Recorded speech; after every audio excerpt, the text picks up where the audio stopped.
Good day, good people. This is Heather Heteru, your personal change coach, village elder. I am here sharing with you the lessons for the journey. And we have been talking about suicide and kind of what that looks like, what that feels like from somebody like me who have gone through that process and are on this other side. But the reason that I'm here, and I believe, and I have been blessed to see that it's as a messenger to make sure that people have information, tools, and insights to navigate these deep waters that we're moving through. And this is a season that a lot of people are experiencing, and we have to make sure that you have the tools that you need as a supporter, that you have the tools that you need if you're going through, and that you have the tools that you need if you're helping others. And so this episode really is about the frequency of suicide. And I know that might sound a little bit different to hear it from this lens, but I think it's really important to have this conversation because we want to talk about as many solutions and tools as possible because you cannot have too many. And if that one tool helps somebody, then you've done your part. And speaking of doing your part, I want to start off by just sharing that each of us is on assignment. Now, there are three ways that you're on assignment: that you take that assignment knowingly, that you do it and you don't know that you're doing it. And the other thing is that you're unwilling to take the assignment. And that's okay because whatever your course is going to do what it's supposed to do. Because we are a part of a magnificent universe. We are a part of order. Even when we are out of order or even when things seem like they're chaotic, this position that we are in and born into is ordered. So now you may look at that on the macro level or the micro level. When we look at it from a micro level, we're looking at it from our own lens and our own point of view. The macro level is saying that everything is working as it should be. And so I want to continue to have this conversation, but I just want to frame it for you so that you understand where I'm coming from. I am a thriver.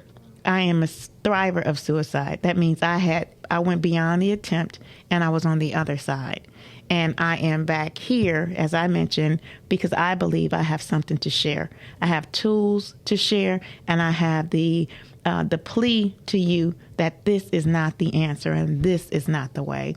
And so I want to make sure that you know that because I'm not talking just from theory, and I'm not talking just from book sense, and I'm not talking from that space. I'm talking from having been there and done it and came back to tell you that there is a better way. And so I want to talk a little bit more about, even though you may not know you're on assignment, you're still on assignment. And you can be used either way. You can be used in a positive way and positive things, or you can be used in a negative way, doing negative things. And we look at that lens as, good, bad, right, or wrong. And that is judgment. But the reality is that when we're on this course, it's going to seem good, bad, right, or wrong because we don't have the vision to see bigger than who we are. Our goal is to continue to grow. Our goal is to continue to be who we have been called to be and purposed to be. And so that's what my hope and prayer is for you today and every day, that you step up to your calling, that you take the assignment with pride and knowing that you are going to make a difference and that you are important and valued. And I also want to share a little bit about what this assignment is for me and talk about what suicide is. So these are common terms that you might hear. It's suicidal ideation, it's suicidal attempts, and then there are survivors. And so I want to frame this for you in a lens maybe to expand what you know and to help you to be able to navigate from these different lenses. So the person who has suicidal thoughts is what's called suicidal ideation. or you're fixated on how people die by suicide. And I mean, that is a real interest, and you follow those things, and you're connected to those things. And it may or may not be for yourself. It may just start as a curiosity, or it also could start as a way for you to use this as an escape clause from whatever you might be going through. We talk about suicidal attempts. That is somebody who has also at-risk behavior. So if you have risky behaviors, that could be in sex choices, risky behaviors. It could be in unprotected sex, risky behaviors. It could be in your choice of recreational drugs. That's also a suicide attempt. When you use drugs to escape, that is also considered a suicidal attempt. And then the obvious things that we know about suicide, people who cut themselves, and as a way to, there are multiple reasons, but some people do it as a slow way into a suicidal attempt. And because you cut the right artery, you can bleed out that way. And so there are people who kind of teeter on, am I going to go all the way through with it or not? So that's what we're talking about in terms of suicidal attempts. And the last one, I think some people may have difficulty following, but the suicidal survivors. Now, I want you to think of survivors in this way as those who have family, friends, or loved ones who died by suicide. You are the survivor because you have to go on with the memory. You have to go on feeling the loss. You have to continue to feel the grief. And so that role as a survivor is also critical and also needs support and also has resources and tools that you need to develop, because you could move easily through that cycle from suicidal survivor to suicidal attempts and to and suicidal ideation. And it can pull you into that suicidal thought and into action, because I mentioned in one of our episodes that there's an instigator that complements your negative self-talk. What would it be like if I wasn't here? Or nobody cares, or nobody sees me, nobody wants me here. That's suicidal ideation. But also when you start that negative self-talk, it is an inner dialogue sometimes it's verbal, but you continue to say it and the instigator will come and fan that flame. You right. Don't nobody care about you. Look at how you look. Look at how you act. Look at your financial situation. Look at you. Are you really this? And we need to make sure that you know that the instigator exists, and it can be internal and it also can be external. You can see things on social media that instigate your feelings. You can see things in movies. You can hear things in music that instigate your feelings and instigate that thought of suicidal ideation. And it also can take you up to the ledge and push you over. And I'm a witness to that because that's part of what happened to me. And so I want to make sure that you are aware of these things. You need to be aware. If you are unaware, then you won't know that this is a real thing happening to you. It's a real thing to get you to go over the bridge. It's a real thought. It's a real movement to do that. And so I'm here to help you to understand that that's not your answer. That's not your way. And you have tools and support to help you navigate. So I want to first make sure I give this the suicide hotline number that you can text. It's 988. You can text that from your mobile phone, and someone will be there to answer on the other end.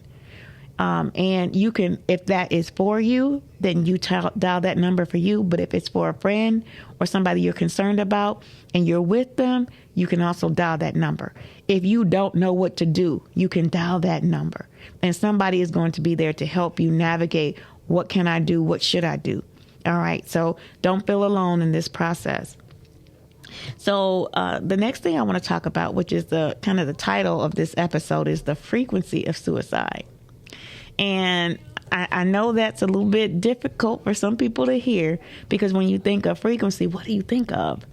And so I want to kind of give you a framework to work from when you think about frequency, because we're going to talk about frequency and vibration and how there's an energetic connection around suicide. Okay. So first, let me say that frequency is really about where you go. Where are you? Right? Where are you? And I'll explain this a little bit more. And then vibration is really about what are you feeling while you're there?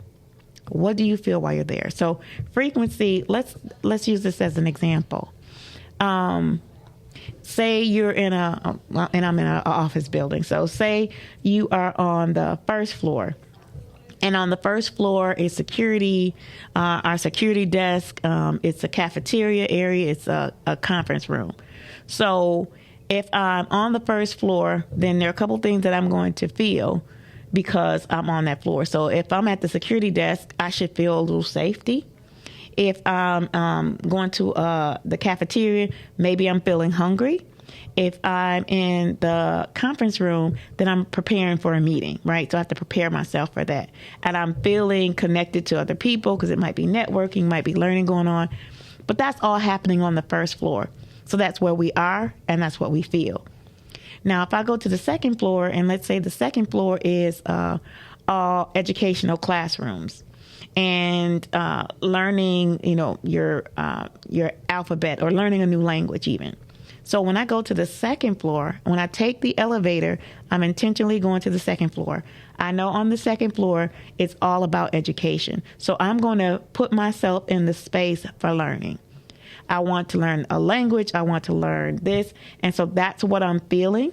So I'm feeling in the space of learning and growing.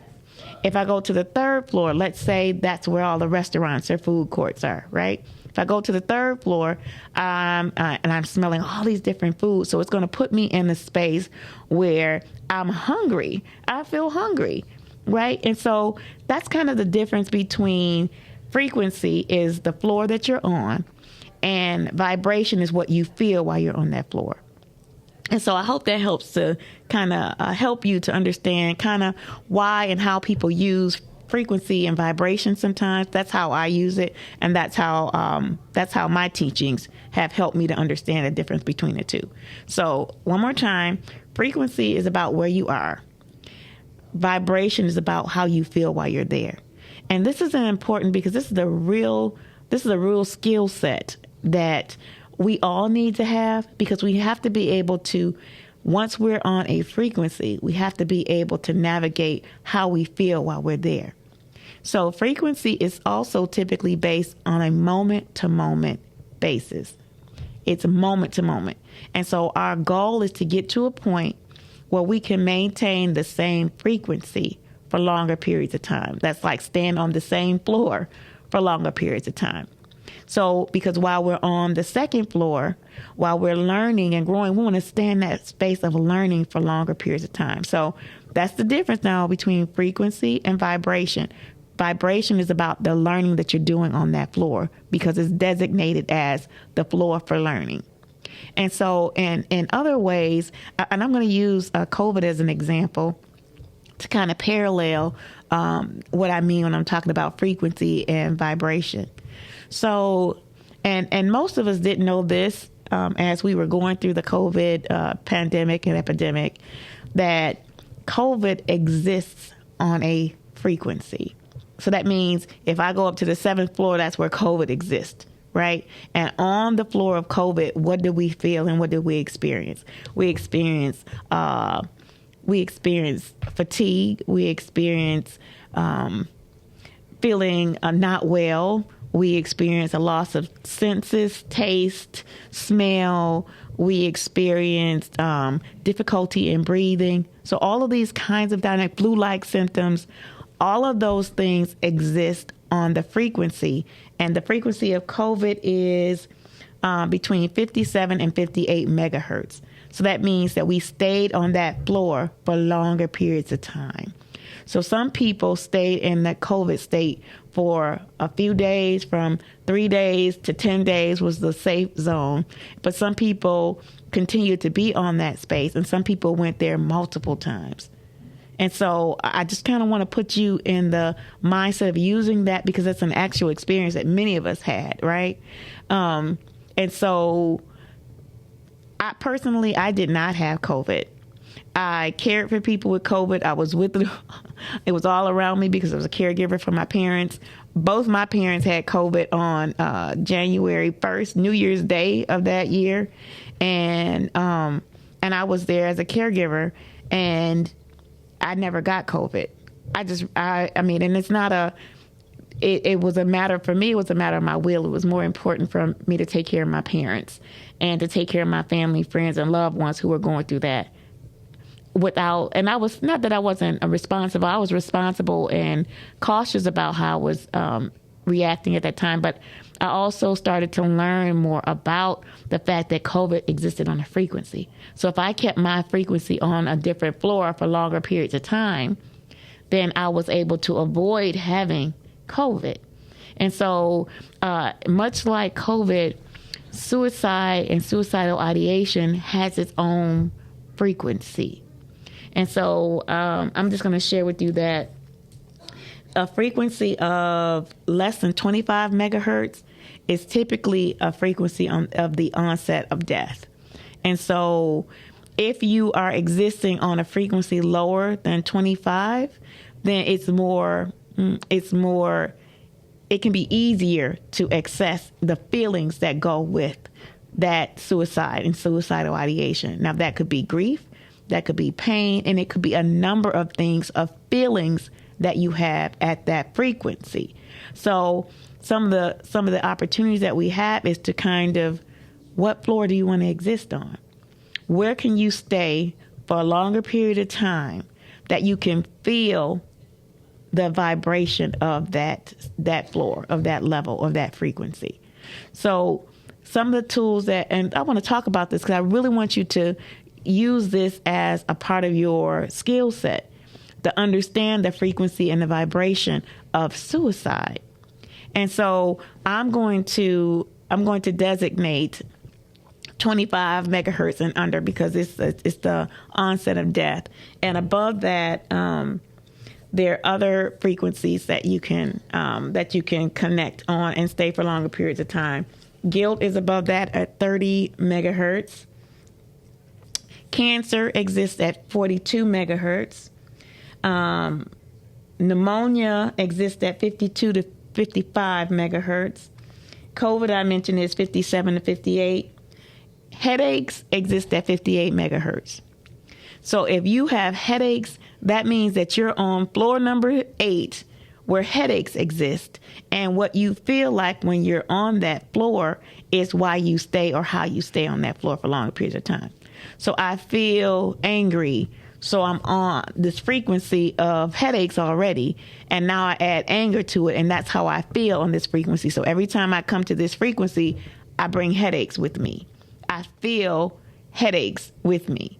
And so I hope you guys are understanding and getting the correlation between the frequency and the vibration. So I'm going to do a couple more. One of the highest frequencies that we can have are 3 of them: love, joy, and peace. And in my studies, love, joy, and peace exist everywhere above 500 megahertz. Our goal is to stay there for longer periods of time. First, we want to get to that frequency. If you can get to love, joy, and peace, because if that is, and gratitude is high too. But if you can get up in that frequency and what you feel like while you're there, how do you feel when you are giving love and receiving love? So when you think about love, you can think about it in how you love your child. You can think about it how you love your mate. You can think about it how you love things in the world, how you love being in a peaceful state. Like, you have all of that opportunity to continue to focus. Our goal is to be able to stay in those spaces for longer periods of time. So I just want to bring a couple of things to your attention. So people who practice yoga, they hold the poses, right? And they try to hold up different poses for a period of time to get you on. You're getting on the frequency, but what are you experiencing while you're there? So the feeling of peacefulness, mindfulness, breathing. That's how you feel when you're at that frequency. And so that's one of the tools that many people use to get to that state of peace or calm, or just a space where you can feel balanced. All of those different dynamics are the feeling that you have on the frequency of yoga. Another one I think is really important. Fear also has a frequency. And the frequency of fear is around 100 megahertz. 100 megahertz. Because fear is not necessarily a bad thing, right? We're not talking about judgment on it. Fear is not necessarily a bad thing because it's going to make you do something from there. Fear will either make you fight or flight. But again, we're talking about the frequency that you're on. So where are you? I'm in fear. How do you feel when you're there? I feel I need to run. I feel I need to retreat. I feel I need to get help. I feel like I need to hide. That's the vibration that you have. And so people who are afraid of getting into a relationship, they may hide. And so the feeling that they may have is mistrust, or I fear opening or exposing myself to you. So you're on the frequency of fear, and these are the feelings that you have on this frequency. When you want to go higher, prayer is one of the ways that you can go higher. We hear so much more about crystals and about herbs and about crystal herbs. It's other things that we hear about that people, irons and metals and minerals, all of those things are also, each of those things have their own frequency. So flowers, especially roses, are one of the highest frequency flowers. Another high frequency flower that we don't actually see very often is the lotus. These are all high frequency flowers. So if you need to get to that frequency of peace, of gratitude, of love and joy, you have to pair that with what you feel at that time, and to stay there for longer periods of time. So one of the reasons why roses is a gift is because it puts you at a frequency of love, and then the feeling that it gives when you are smelling the roses, touching the roses, and how long you're able to keep your roses, right? Once and you feel, some people feel a certain type of way when your flowers start to die. Some people can repurpose them and make those flowers into, they can dry them out, use the petals. I mean, so it's other options that you can use. But in the same token, this is the same thing we have to recognize about suicide and the things that exist and the feelings that exist on that frequency. And so we've agreed, or I've shared with you at least, that suicide, the frequency of suicide is 25 megahertz and below. One of the things that we don't want to do is stay at that frequency for long periods of time, because the longer you're there, the more feelings are attached at that frequency, the more negative feelings, and the more feelings that keep you in that state of suicidal ideation that can also continue to keep you there and pull you in, and changing how you feel about yourself, how you feel about life, how you feel about living when you stay there for long periods of time. So when you isolate, you're on that frequency. You still having those thoughts, and I don't want to hear anybody else. I don't want anybody to see me. I don't want anybody to know I'm going through. You're on a frequency of suicide. And it's the longer you're there, the closer you are to that suicidal crisis. And so that's why I mentioned that you have to break that cycle of isolation, because that's keeping you on that frequency for longer periods of time. Get up, get some water. Just start with getting some water, but get out of the space that you're in, because you're in the frequency of that suicidal thinking and that suicidal space. So the first thing you want to do is get out of that space, because we don't want you to die, and you don't want to die. You want the pain or the shame or whatever you're going through, the experience, to stop. There is space to help make that happen outside of our isolation and outside of that frequency that you're on. So if you can put it in your mind that I can change this frequency, then I can change how I feel about what I'm experiencing. We want you to go there. Go there to what you feel so that you can then decide, I want to feel differently. I want to feel happy again. I want to feel loved. I want to feel valued. I want to feel joy. I want to feel laughter. So you have to find the frequency of those things. But you have to come off of that floor, like we talked about at the beginning, that, if you're taking the elevator up to multiple levels, you have to meet that level with how you feel in order to stay there for longer periods of time. So I hope that that framework of suicide is helpful to you, because suicide, as we talked about before, does not have a face. So you can't look at somebody and say, oh, yep, this person about to commit suicide or die by suicide. Nope, this person looks unstable. No, I was one of them.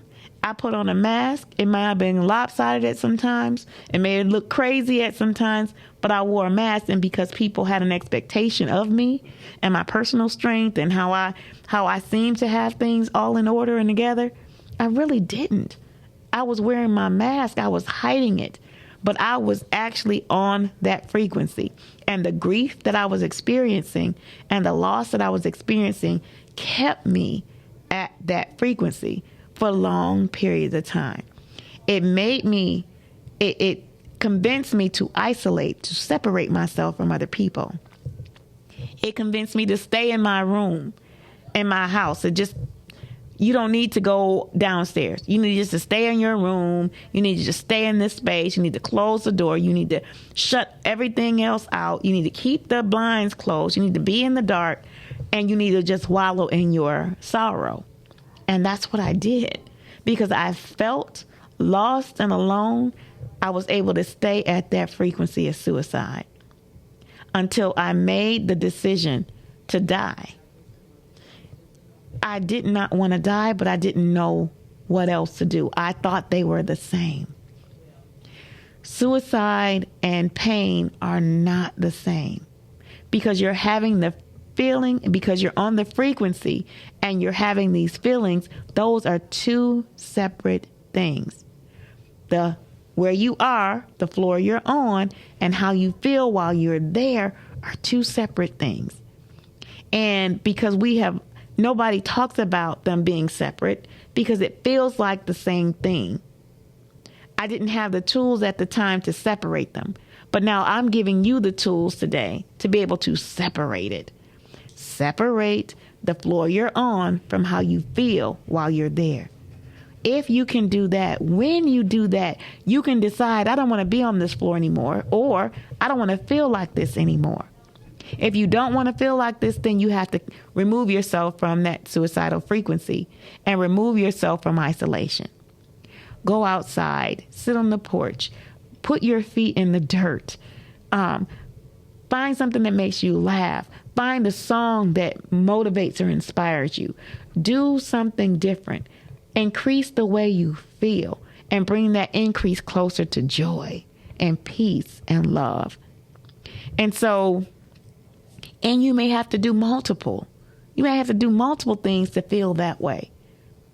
So I want you to make sure that you have those tools. And so I want you to give some real thought to some of the things that in your life have brought you joy. In spite of whatever else was going on, what are some of the things that brought you joy?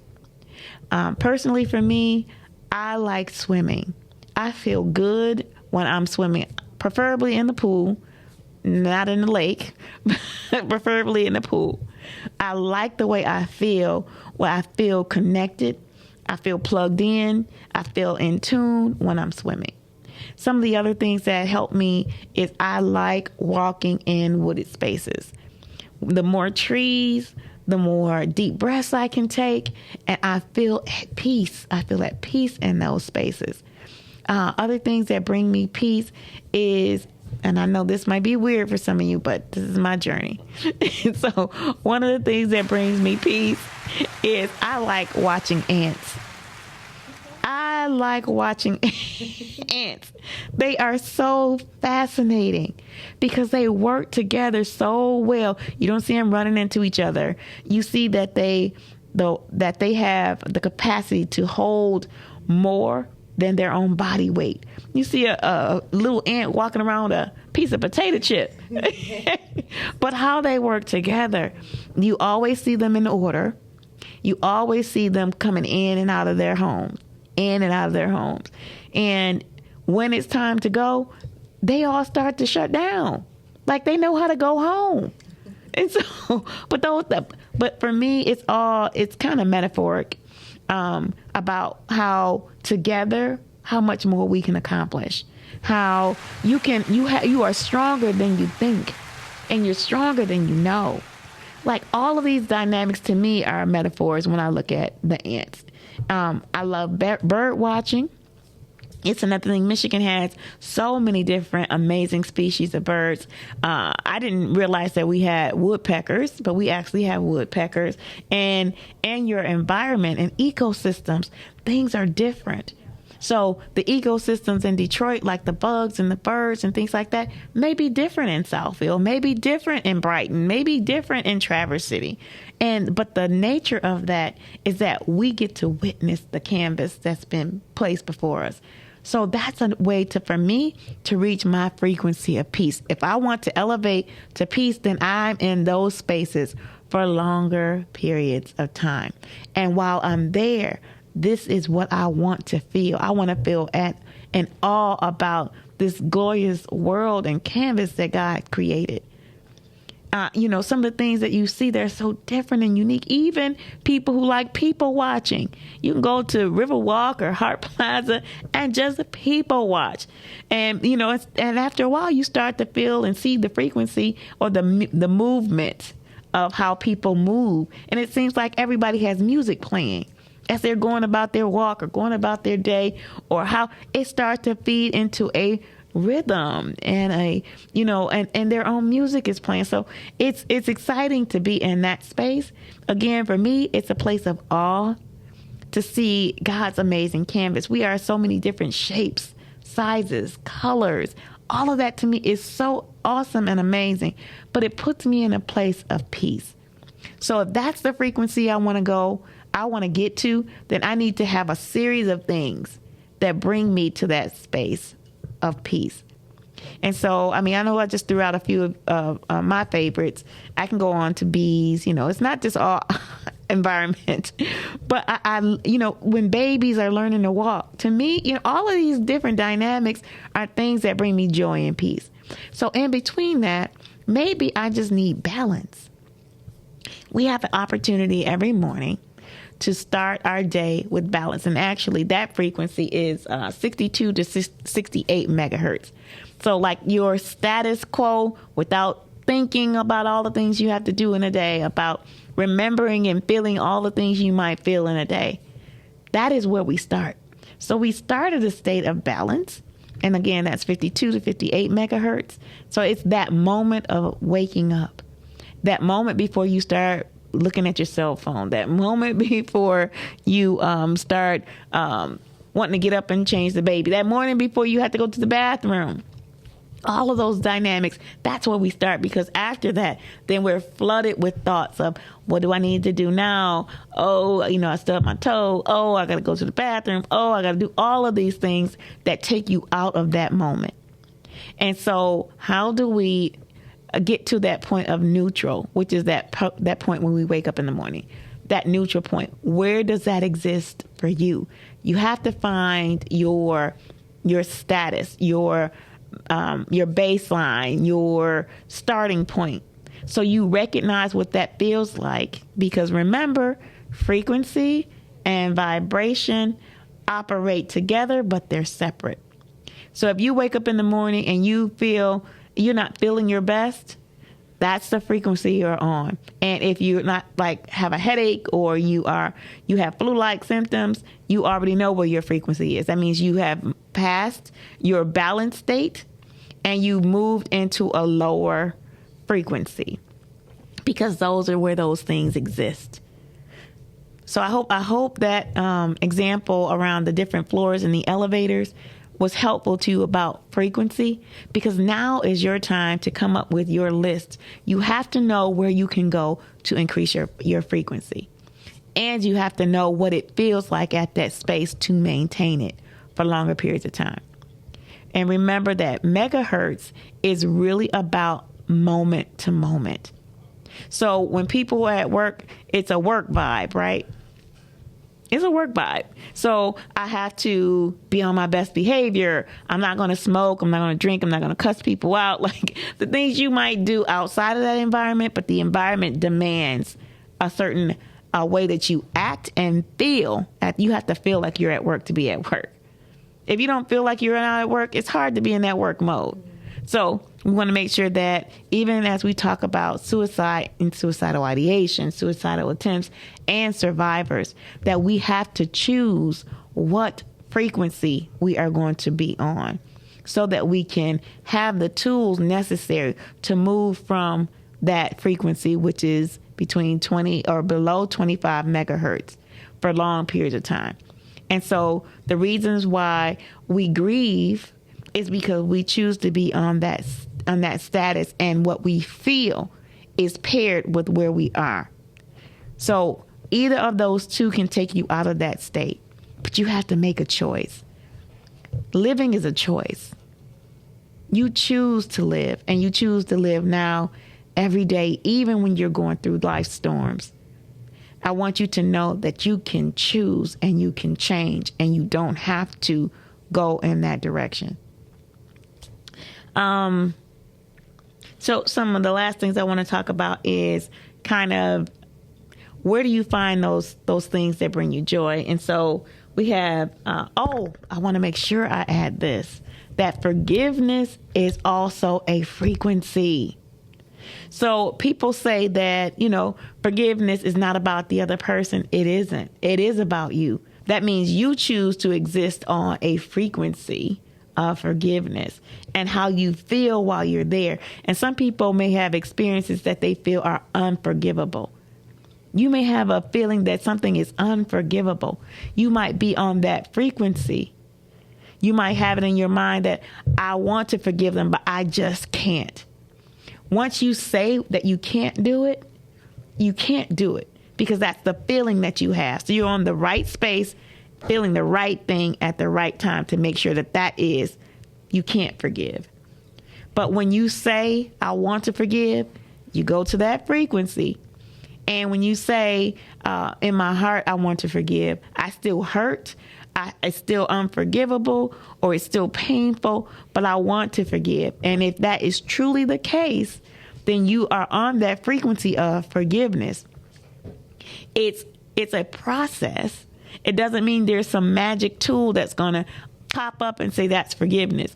That's not what it means. It means that you want to be here for longer periods of time, and you want to accept over time, because remember, being on a frequency is about moment to moment. So in this moment, I can attempt to forgive you. I feel like forgiveness is the right thing to do. Now, how do you do that today? How do you do that this afternoon? How do you do that this evening? How do you do that when you go to bed? How do you do that when you wake up in the morning? How do you do that over the next few days? That is how you stay there for longer periods of time. And it's long enough for you to get the benefits of forgiveness, which is actually yours. The benefit to forgiveness is you. It allows you to release the burden of the pain and the strain and the hurt and the pride and the shame. It opens that door for you, because it can't exist in that space if you are in the mode of forgiveness, if you are in the mode of feeling love, if you're in the mode of, I'm going to turn this over to God, if you're in the mode that I've done all I can do and now I want to be free of that. So forgiveness is also on the same frequency as freedom. Freedom to release those things that no longer serve you. That's where forgiveness exists too. So that's the frequency. Is it no longer serves me? No, the frequency is forgiveness. The feeling is that it no longer serves me. I don't need this anymore. I can throw it and discard that and elevate to the next level. And that's where I want to be. That's where I want to spend more of my time. This is why vacations are necessary. The frequency that you're on is, I'm in a different space. I don't have the same burden, whatever you might think is a burden to your everyday life. This is a separation from that. So, but if you don't have the mindset that this is a separation, that your vacation means separation, then the feeling that you're going to have, you're not going to be satisfied with your vacation, because your feelings don't coincide with the frequency of being on vacation. That means a little more relaxation. That means doing some things that you might not normally do. All of those things make sense. All of those things are the same thing that we have in common when we talk about suicide having a frequency. And so I'm hoping that these tools are a support to you and helping to increase your skill set, because it's not just yours. There is going to come a time where you're going to need to have these tools. You're going to need to have the mindset that we have to get out of this frequency. I have to get out of isolation. I have to get out. When we talk about depression, depression also has a frequency. Depression has a frequency that is the same as guilt, and that's at 30 megahertz. And that's just above the onset of death. And so remember, death is anything under 25 megahertz. And when you stay there longer periods of time, and just look at the difference between depression and suicide. One is 30 megahertz. The other one is 25 megahertz. There's not a huge distance between the two. So we don't want to stay in a depressive state for long periods of time. And technically, most of us really don't.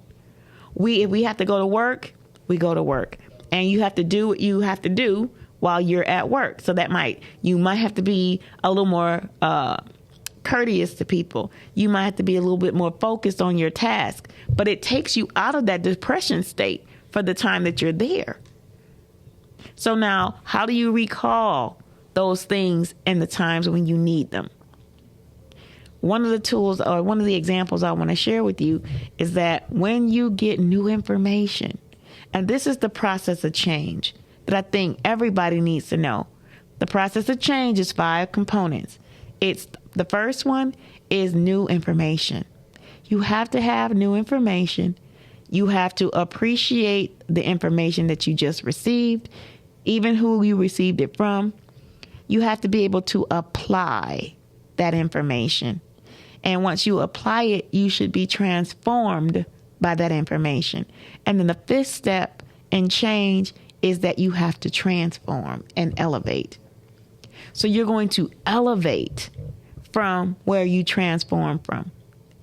These are important ways. So it's like, I want to get from the depression state. And you may know somebody that's going through depression.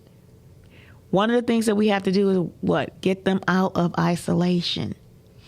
And sometimes it's very difficult to get people out of isolation, but you have to go to the bathroom. That's one way to get you out of isolation. That's your body saying, okay, we got to go do this. This is more important than this space we're in. One of the ways that we can also build from isolation is bring in the light. Open the curtains, open the blinds, step outside on your porch. Remove yourself from the dark spaces, because depression will close in on you and make everything a dark space. And so you want to make sure that you're not staying in that dark space for longer periods of time. Plants and flowers also can help you break that, give you a break from the depression state. So if you know somebody that's going through, bring them a plant. That might be helpful for them as a tool, but it also is going to be helpful for you as a tool, because you have to shop for it or pick it out. That's another tool that you have as a benefit to breaking through the depression, because remember, depression and suicidal ideation are only 5 megahertz apart. So we want to make sure that we stay as far away from 25 megahertz as possible. Even the foods that we choose and the foods that we eat. Also, so and just a few tips and tools. Okay, so positive thoughts, words, and actions increase your frequency by 10 megahertz. Let me say that again. Positive thoughts, words, and actions can increase your frequency by 10 megahertz. So it's the difference between suicidal ideation, depression. That 10 can get you above both of those. So while one of the major things that we're hearing about more now is mindfulness, we hear about affirmations, we hear about positive self-talk. All of these things, right? We talk about gratitude. All of these things are ways to increase your frequency, and how you feel while you're there is the vibration, right? So you can go one at a time. You can go frequency, then vibration, frequency, then vibration. You can alternate those, but the goal is to keep you moving up the frequency level, not down, because down is where those things that are more harmful to us. It's one of the reasons why a lot of people who have experienced cancer say that they had to keep music around them and laughter and things that make them happy. Surround yourself in that space so that you have the ability to change your frequency. Change how I feel, change how I think. Those things are really important. And if you need this one, negative words, thoughts, and actions decrease your frequency by 12. Decrease your frequency by 12 megahertz. So that's another important tool. So remember, when we're talking about this, the frequency, we're talking about moment to moment. And you want to stay in these high frequency places for longer periods of time.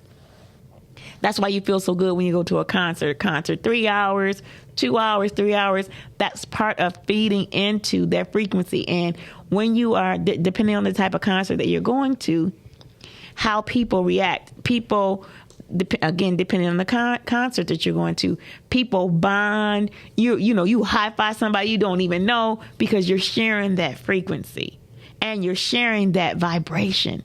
That means you're feeling the same. You have the same types of feelings for that you're putting out around you that other people are picking up.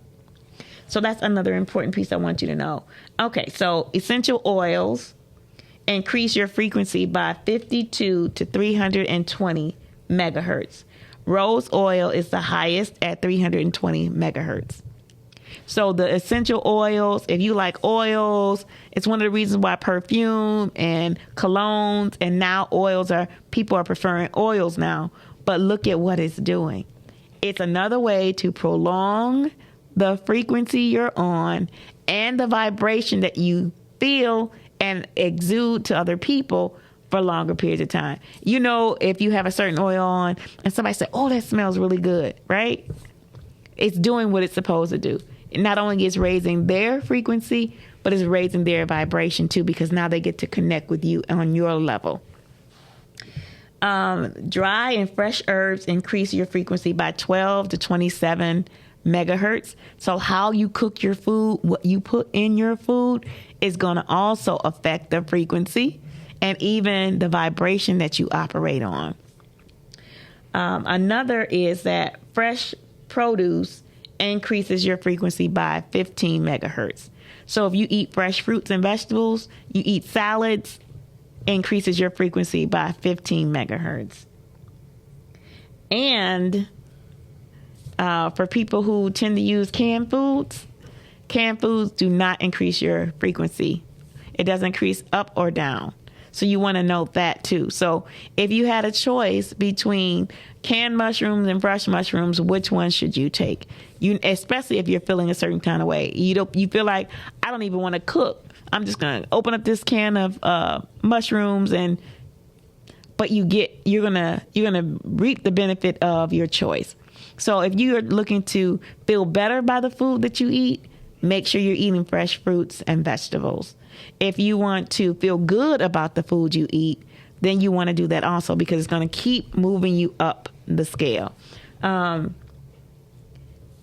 also want to make sure I share with you that grief is not a good, bad, or indifferent.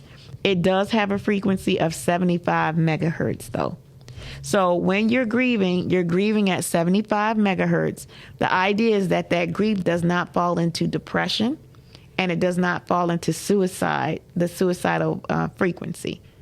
We want the grief to be kept in perspective. It is, and some people see it as a loss. Some people see it as a gain. Some people see it as, a challenge. And it also depends how the person makes their transition and under what circumstances and how close they are to you and some other dynamics. So it's okay to grieve. That's why we have that. It's so that we don't keep it on the inside, but that we get to pour that out. And so that's why it's on a frequency. But remember, for long periods of time, that's where we get in trouble. Long periods of time. And when you're grieving and you recognize that there are stages of grief and you know where you are and what stage you're in your grief, that empowers you. It doesn't keep you on that frequency, and it doesn't bring you down to depression and down to suicidal ideation. That frequency is suicide. So, and, when you start to have the symptoms that show up in your body, like the headaches, the tiredness, the fatigue, those are also things to pay attention to. So what I want you to leave with today, there are 3 things I want you to leave with today. The first is that we are all on assignment, and the universe is going to use your willingness or unwillingness the same. So it's best because and you're intentional about that, because that allows your frequency to go up. When you don't, or when you reject it, it pulls your frequency down, because that's under the negative words, negative actions, and negative thoughts. So if you want to increase your frequency away from those things that are that no longer serve you, your thoughts, your words, and your actions have to constantly increase. People who speak positive all the time, that's one of the benefits that they have from doing that. So I want you to leave with that there are tools that you can use to move you away from the frequency of suicide, which we agreed was under 25 megahertz for long periods of time. That's where the trouble spots are. We want to keep moving up that ladder, and because depression is so close to that frequency of suicide, we want to stay away from that too. So we want to keep ourselves at 62 or 68 megahertz or higher. How you know that is below that is where headaches are, where colds and flu are, and other diseases and discomforts are under our 72, which is our status. It's our balance when we start in the morning. Wherever you are in terms of the frequency and how you feel makes a difference, but they are 2 separate things. So I want to make sure you leave with that. And finally, I want you to leave with the understanding that you have the ability to control your frequency. You have the ability to control your vibration and how that affects others around you and how they affect you. So notice that if somebody else is feeling that way, you can actually pick up on that frequency and go to the same level that they are, because that's the way that they feel. So that's the vibration that they send out to you, and you pick up on that vibration and you ride on the same frequency when you're with them. So be careful and be mindful of how you get out of that, your thoughts, your words, and your actions. So I hope this has been helpful for you. I hope understanding more about suicide and where it exists and how it continues to make and break people and our families, friends, and loved ones, and even ourselves, you have some new tools now. And I hope that you use those tools to help you navigate this really dynamic time that we're in our world, our families, and our communities. We need for you to be on assignment. That means you have to be here to be on assignment. So again, this is Heather Head-Heru. I thank you for this journey with me. You can reach me on my website at Your Inspired Journey, or you can reach out by phone at 313-759-7855. Thank you. Stay clear.